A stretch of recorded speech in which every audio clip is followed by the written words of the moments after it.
गुरुमुखों, सद्गुरु के पावन वचन दुर के वचन होते हैं।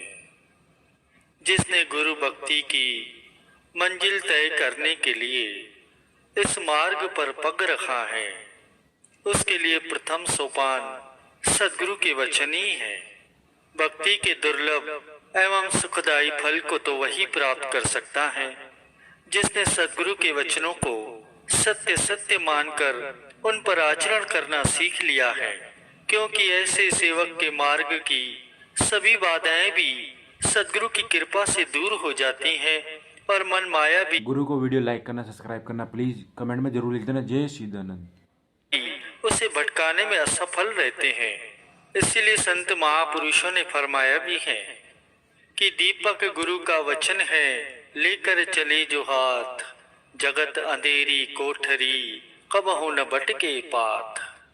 कि इस जगत रूपी अंधेरी कोठरी में जो जिज्ञासु सद्गुरु के वचनों रूपी प्रकाश को साथ लेकर चलता है, वह कभी भी मार्ग में भटकने नहीं पाता। सड़क के किनारे लगे हुए प्रकाश स्तंभ के प्रकाश में जो मनुष्य यात्रा करते हैं, वे मार्ग में आने वाली रुकावटों आदि को सरलता से देख लेते हैं और सुगमता से मार्ग तय करते हुए अपने लक्ष्य तक पहुंच जाते हैं। और ठीक इसके विपरीत जो मनुष्य प्रकाशमय मार्ग को छोड़कर अंधेरे में यात्रा करते हैं, वे ठोकरें खाते हैं और अपने मार्ग से भटककर अनेकों प्रकार के दुख कष्ट भी सहन करते हैं और अपने लक्ष्य से भी कोसों दूर हो जाते हैं।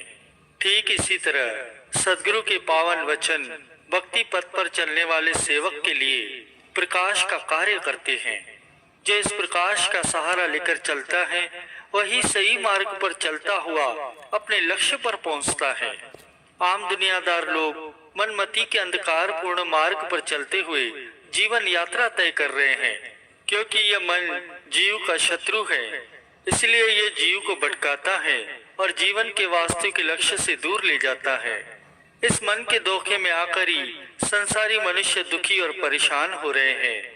किंतु जो सौभाग्यशाली जीव है, समय के पूर्ण संत सद्गुरु की शरण ग्रहण करके उनके वचनों के सांचे में अपना जीवन डाल लेते हैं और मनमति का पूरी तरह त्याग कर देते हैं, वे सरलता से अपने वास्तविक लक्ष्य को प्राप्त कर लेते हैं। वास्तव में देखा जाए तो सद्गुरु और सेवक का परस्पर वचन का ही तो नाता है। जैसा कहा भी गया है कि गुरु और शिष्य वचन कर नाता, जो सेवक जिस वचन पछाता। सद्गुरु का वचन भक्ति मार्ग की प्रथम सीढ़ी है। अपने लक्ष्य को पाने में वही सफल होता है जिसने सद्गुरु के वचनों पर दृढ़ विश्वास रखकर उन्हें अपने हृदय में धारण कर लिया है। श्री रामचरितमानस में पार्वती जी एक जगह कथन करते हैं कि जिसे अपने सद्गुरु के वचनों पर विश्वास नहीं है, उसे स्वप्न में भी सुख और सफलता प्राप्त नहीं हो सकती। प्रसंग उस समय का है जब पार्वती जी अपने गुरुदेव देवर्षि नारद जी के वचनों पर दृढ़ विश्वास रखकर शिव जी की आराधना में संलग्न थी। तो उस समय सप्त ऋषि उनके दृढ़ विश्वास की परीक्षा लेने के लिए आए और पार्वती जी को अनेकों ही प्रलोभन देकर उन्हें नारद जी के वचनों का परित्याग करने को कहा। तब माता पार्वती जी ने बहुत ही दृढ़ता से उन्हें उत्तर दिया कि नारद वचन न मैं परिहरूं, बसहूं बवनु उजरो नहीं डरूं। गुरु के वचन प्रतीति न जेही, स्वप्ने हूँ सुगम न सुख सिद्धि देही। कि मैं नारद जी के वचनों का परित्याग नहीं करूंगी, चाहे घर बसे या उजड़े, इससे मैं नहीं डरती। जिसको गुरु के वचनों पर विश्वास नहीं है, उसको सुख और सफलता स्वप्न में भी सुगम नहीं होती। पुण्य कथन करते हैं कि तजहु न नारद कर उपदेशु, आपहु कही सत सत बार महेशु। कि स्वयं भगवान शिव जी भी यदि 100 बार आकर कहें तो भी मैं अपने गुरुदेव नारद जी के उपदेशों को नहीं त्यागूंगी। गुरुमुखों, महापुरुष हर वक्त यही चाहते हैं कि जो गुरुमुख जन उनकी शरण में आए हैं, वे पूरा का पूरा लाभ उठाएं। कौन सा लाभ? महापुरुषों की शरण में आने का लाभ तो यही है कि आत्मा परमात्मा से गुरु को वीडियो लाइक कर दो, सब्सक्राइब कर दो प्लीज, मिल जाए, गुरुमुखों का जन्म सफल हो जाए। इसलिए महापुरुष ऐसा रास्ता बताते हैं और ऐसे रास्ते पर चलाते हैं जिस पर चलने से गुरुमुखों का जन्म सफल होता है। जैसे कहा भी गया है कि कबीर सोया क्या करे, जागन की करूं चौंप, ये दम हीरा लाल है, गिनी गिनी गुरु को सौंप। परम संत श्री कबीर साहब जी अपनी वाणी में कथन करते हैं कि हे जीव, तू जन्म जन्मांतरों से मोह और अज्ञान की नींद में सोया हुआ है। अब मनुष्य जन्म में आकर तू जाग जा, क्योंकि इस जन्म में ये जो श्वास तुझे मिले हैं ये बहुत ही बेशकीमती है। इसलिए इन श्वासों को गुरु नाम के सिमरन में लगाकर सफल कर। यही वक्त है, तू जाग जा, क्योंकि यह जो दुर्लभ शरीर तुझे मिला है ये बड़ा ही अनमोल है। इसलिए महापुरुषों की शरण में जाकर उनकी आज्ञा के अनुसार संत महापुरुषों की सेवा कर, मालिक के गुण गा। और कोई रास्ता नहीं है इस शरीर को सफल करने का।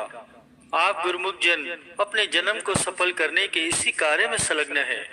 आपको ये विचार भी है कि हम श्री गुरु दरबार की सेवा कर रहे हैं, इससे आपको भी खुशी मिलती है और आपको खुश देखकर महापुरुषों को भी बड़ी प्रसन्नता होती है। सभी गुरुमुख जन इस बात को ध्यान में रखें कि महापुरुषों ने जितनी भी रचना रचाई है सब रचना सेवकों के लिए है, और सेवक जन सेवा करके सब कुछ पा सकते हैं जो कि संसार में कहीं और से नहीं पा सकते। जिसने सेवा नहीं की वह तो कुछ भी नहीं पा सकता। सेवा करत होई निय कामी, तिस कहु होत प्राप्त स्वामी। अपने दिल में निष्काम भाव रखकर जो सेवक श्री गुरु दरबार की सेवा करता है वही सेवक महापुरुषों की प्रसन्नता को पा सकता है। गुरुमुखों, कोई इंसान कुछ अच्छा काम कर ले तो उसको कितनी खुशी होती है। तो आपके जन्म को सफल गुरु को वीडियो लाइक कर दो, सब्सक्राइब कर दो प्लीज। होता देखकर आपको भी खुशी है और इससे महापुरुषों को ज्यादा खुशी है। इसलिए गुरुमुखों को ना है सेवा करत होई नहीं कामी, तिस कहु होत प्राप्त स्वामी, कि उसी को महापुरुषों की प्रसन्नता मिलती है जो निष्काम भाव से सेवा करता है। आप सब गुरुमुख हैं। हमारे श्री पंचम पातशाही गुरु महाराज जी ने ये जो भक्ति के 5 नियम बनाए हैं, आप इन नियमों की पालना कर रहे हैं और भी दृढ़ता से इनकी पालना करें। इन 5 नियमों में ही महापुरुषों ने सब कुछ भर दिया है। दुनिया के काम करो, मना नहीं है, करो, बहुत ही खुशी से करो, लेकिन इन 5 नियमों की पालना भी जरूर किया करो। इस तरह से महापुरुषों की आज्ञा में चल कर के आप अपना जन्म सफल करो और महापुरुषों की प्रसन्नता को भी हासिल करो। गुरुमुखों, ये श्री गुरु महाराज जी के पावन वचन है कि सेवक को सदैव यही सोच होनी चाहिए कि मैं श्री सद्गुरुदेव जी की प्रसन्नता को कैसे प्राप्त करूं।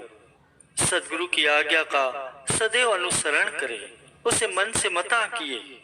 जिसका मन श्री आज्ञा मानकर अहम रहित हो जाता है वह मालिक की प्रसन्नता का पात्र बनता है।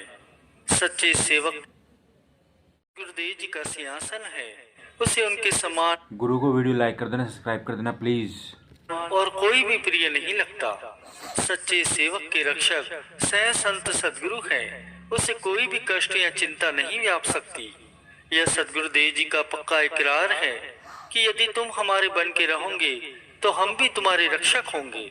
जब कोई भेद न रहेगा तो तुम्हारा मन निर्मल हो जाएगा और तुम्हें सच्ची शांति प्राप्त होगी। संतों के ये वचन है कि आप प्रभु की महिमा एक चित्त होकर गाओ, वे आपकी हर बिगड़ी बात को संवारेंगे। यदि आप परोपकार करना चाहते हैं तो सद्गुरुदेव जी का ओट आसरा लेकर भूले हुए जीवों को सतमार्ग पर लगाइए और मालिक से बिछड़ी हुई रूहों को उनके चरणों में पहुंचाइए। यदि आपका हृदय मालिक से मिलने के लिए आतुर है तो मालिक को भी आपसे मिलने में देरी नहीं लगेगी। मालिक से अगर मिलना चाहते हो तो उसके प्यारों से मिलो और उनके परामर्श के अनुसार चलकर मालिक से मिलने का यत्न करो। यदि आप मालिक की कृपा चाहते हैं तो उनके दासों की चरण रज बनकर उनकी प्रसन्न चित्त से सेवा करो। जैसे बालक को रोते हुए देखकर माँ उसके पास आए बिना नहीं रह सकती, वैसे ही अपने भक्तों की प्रार्थना सुनकर भगवान आने में क्षण भी विलंब नहीं करते। जो सेवक मालिक के ध्यान में लीन रहता है उस सेवक का कष्ट मालिक सहन नहीं कर सकते, वे उसका कष्ट सह ले लेते हैं। तू मालिक की अंश आत्मा हो, माया के फंदे में पड़कर तुम मालिक को विलग न समझो। हाउ मैं से पृथक होकर सत्य में तलीन हो जाओ। मन ने ही तुझे जन्म जन्मों से अपने मालिक से विलग कर रखा है, अब उसका कहना न मानो। भाग्य से श्री गुरु महाराज जी की शरण प्राप्त हुई है, इसलिए अपने जन्म को उनकी आज्ञा में डालकर सफल बना लो। परमार्थ के मार्ग पर चलने वाले को अपने आत्मा कल्याण का प्रयत्न करना चाहिए। ऐसा न हो कि शरीर की चिंता में ही लगा रहे और अपनी आत्मा का ख्याल ही न रहे। सेवक उसका नाम है जो अपनी अभिलाषा को श्री गुरु महाराज जी की मौज पर न्यौछावर कर देता है। जो सेवक भक्ति के लिए कष्ट, मुसीबत और निंदा सहन करता है, श्री गुरु महाराज जी सदैव उसके अंग संग रहते हैं। परिणाम स्वरूप वह संसार में कीर्ति प्राप्त करता है। सद्गुरु और सेवक का नाता श्री वचनों से ही संबंधित होता है। यदि वचन मोड़ा तो नाता तोड़ा और अथाह दुख की और मुख किया। जो सेवक अपनी खुशी के लिए सद्गुरु की प्रसन्नता का विचार न करे, उसे बुद्धिहीन समझो। जिस बात पर श्री गुरु महाराज जी प्रसन्न हो, उसके ऊपर जो तन मन धन अपनी खुशी आदि से न्यौछावर कर दे, वही सच्चा सेवक है। अगर मान चाहोगे तो प्रेम रस का पान नहीं कर सकोगे। जिस पर सद्गुरु की कृपा होती है, उसे समय समय पर कभी प्रेम से तो कभी ताड़ना के रूप में समझाते हैं कि यह माया भ्रम है, इससे सतर्क रहो। जिसने दिल से सद्गुरु का ओट आसरा लिया है, उसे दुख सुख मान अपमान स्पर्श नहीं कर सकता। लोगों को चाहे यह आभास हो कि अमुक व्यक्ति दुख सहन कर रहा है, परंतु वह उससे न्यारा और निर्लेप रहता है। जिस बात पर श्री गुरु महाराज जी प्रसन्न हो, उसके ऊपर जो तन मन धन अपनी खुशी आदि सब न्यौछावर कर दे, वही सच्चा सेवक है। प्रेमी के हृदय में प्रभु विराजमान होते हैं, इसलिए उसके हृदय को ठेस नहीं पहुंचानी चाहिए। जो नम्रता धारण कर सद्गुरु की प्रसन्नता ग्रहण करे, उसका ही नाम सेवक है। सद्गुरु के श्री वचन सब ग्रंथों का सार तत्व है। मालिक अपने भक्तों और प्रेमियों का प्रत्येक कार्य करने के लिए सदैव तत्पर रहते हैं। वे एक क्षण भी अपने भक्तों को नहीं बुलाते और ना ही उनसे दूर रहते हैं। हर समय उनका ध्यान उन्हीं में ही लगा रहता है। जो भी वे चाहना करते हैं, पल भर में उसे पूर्ण कर देते हैं। वे हरदम उन्हीं का ही निरीक्षण करते रहते हैं, परंतु वे मिलते पवित्र प्रेम के मूल्य से ही हैं।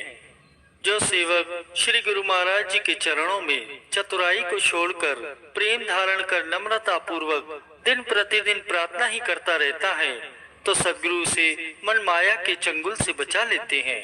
गुरु को वीडियो लाइक करना, सब्सक्राइब करना प्लीज।